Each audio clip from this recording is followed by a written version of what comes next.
Hey everybody, it's Norm Dubay. I am the Vice President of Marketing here at Copa Health, and we are back for the Copa Roundup this week, November 19th. We actually missed last week because we had our gala, and so much was going on that we didn't think we were going to be able to put it together. So we switched straight forward to a really important subject. We've got a fantastic guest today, Chef Grant Oakley, who is Copa Health's Rendezvous Cafe out of Leisure World chef, is joining us. And it's just such a great thing to be able to see Chef Grant on the call today, because every once in a while I see him in person. He is just frantic when he's out there working at the Leisure World Rendezvous Cafe. So it's good to see him and have a few moments of his time without having to worry about that. Hey, Grant, how you doing? Doing wonderful. Thank you for asking. How are you doing, Norm? I am doing great. I am glad that it's starting to get a little cooler out here in Arizona, a little bit feeling more like fall. And the nice thing about that is, once it feels like fall, I just get sort of in a festive mood. I get in a better mood when it comes to Thanksgiving and the time leading up to Christmas. But how's your family doing? You guys staying safe? You got vaccinated, right? Yeah, I was vaccinated. My wife's vaccinated. We have 5 kids, and everyone of age is vaccinated. Well, that's fantastic. That makes you all some of our Copa Health superheroes. I think it's so important. And I know that Gabriel and Linda and the folks in our People First department have a campaign going on right now to try to improve the vaccine rate. So everybody check that out too. So Grant, we are talking about a very, very, very important subject to me personally, food.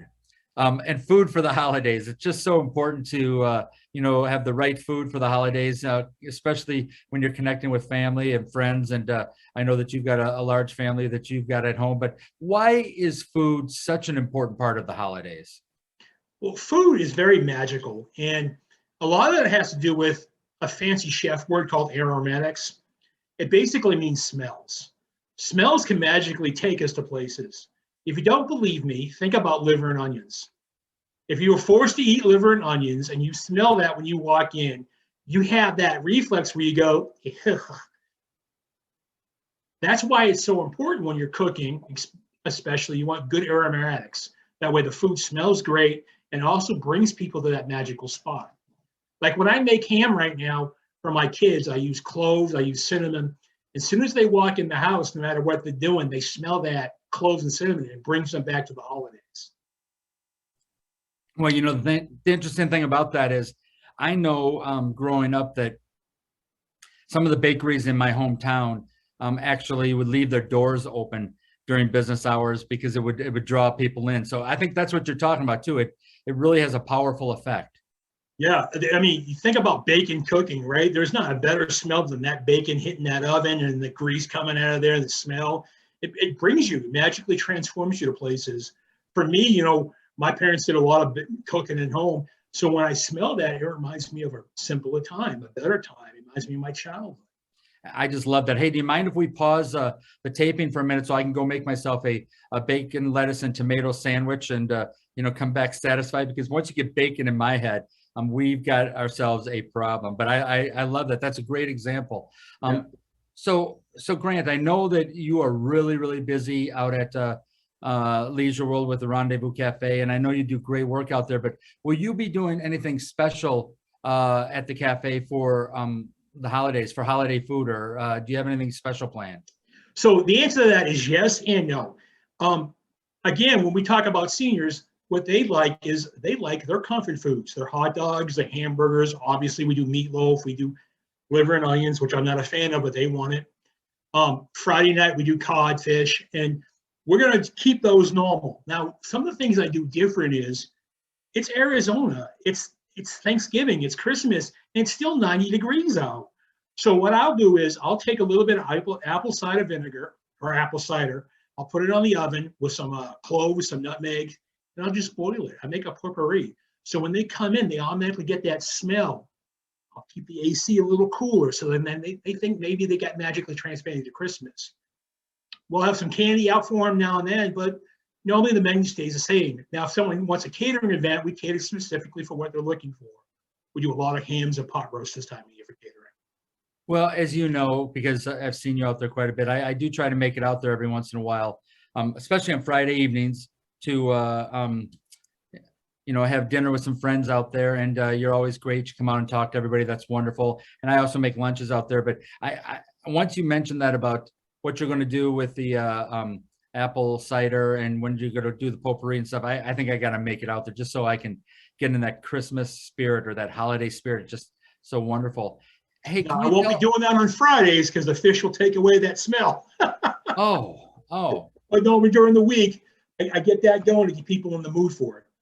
Well, I'm going to make sure that I make it out there during the week for lunch then, because that's what I've got to smell. Now, I don't mind this fish smell because, I grew up near the Mississippi River, and we were very used to, cooking catfish and other types of fish. But hey, do you have, and I suspect that you do, any favorite recipes, holiday recipes that you might be able to share with everybody? Tell us a little bit about it, and we'll see if we might be able to get one or two of them out to people. So the recipe I want to share is a story. And if you know me, you know I'm dyslexic, and I've struggled my whole life with that. I don't ever feel I'm enough because I can't spell right. I can't read right. And I struggled with it. So when I was a kid, my parents bought me a book. It's called Cranberry Bog Christmas. And I'm from New England, so there's a lot of cranberry bogs, a lot of fish, and a lot of cranberry bogs. And the book was just something so simple I could read. And I was probably about 6 or 7, and my parents, I would read it every Christmas, I would carry it everywhere. On the back of the book, there was a recipe. My mom made that every year for a cranberry. It's called cranberry relish. And we call it my mom's recipe, which is really from Cranberry Bog's Christmas. But I make that, it magically transports me back to a place where I can remember reading a book for the first time. I can remember actually feeling I was important. And it's important to have traditions, and that's one of our traditions in our family. We cook it. My kids don't care for it much. They prefer the canned cranberry over that, and that's okay. It brings me right back to being a kid, and it makes me feel successful.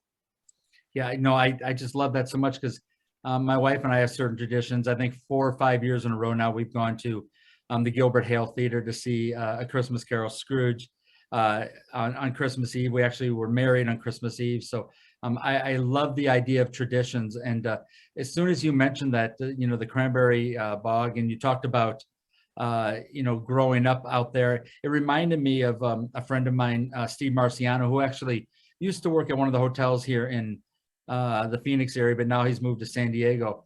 He was actually born and raised in Seneca Falls, which is where Bedford Falls, or what Bedford Falls was based on. So what was it like growing up in New England? Well, my wife calls me a romantic, and she always thinks I romanticize everything. So to me, it was terrific. I get to cut my teeth in Italian restaurants and seafood restaurants growing up. And so I did a lot of cooking of seafood. I mean, I came from Saugus, Massachusetts, which is right outside of Boston, but it's a lobster community. So I remember my parents buying bushels of lobster right off the dock, which you can't do anymore. But yeah, we were able to do that. So for me, it was magical, especially this time of year. The trees turns a beautiful fire orange, and I call it my fire trees. And I keep on telling my wife, and she's like, I don't want to go back there. It's not as, it's not as nice as you remember it.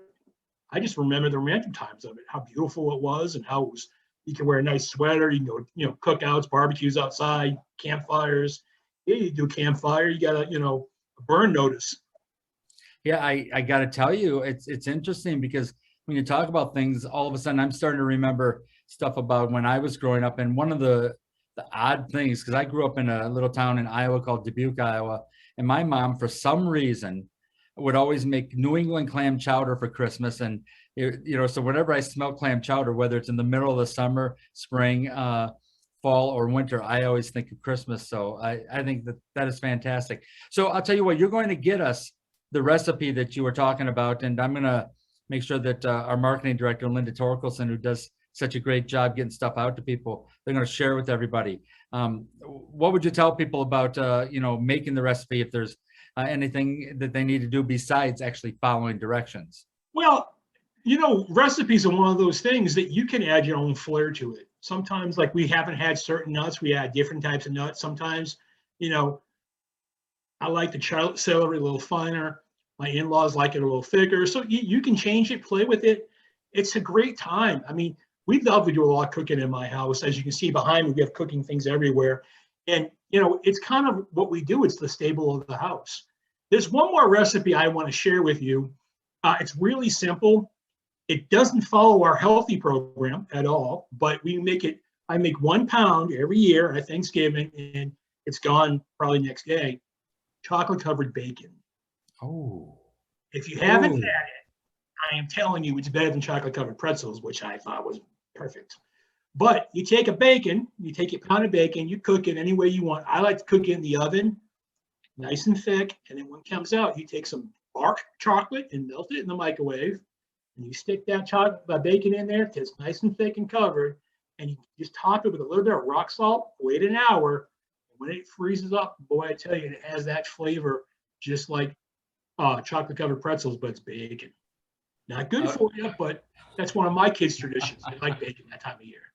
yeah. So we have got a serious problem because now you're talking about chocolate, you're talking about bacon, and frankly, I'm a big fan of sea salt too. So I am going to make sure that I give my wife that recipe, but I'm going to tell her specifically because I've been trying to eat a little bit better. I've been doing a low sugar diet since August 1st.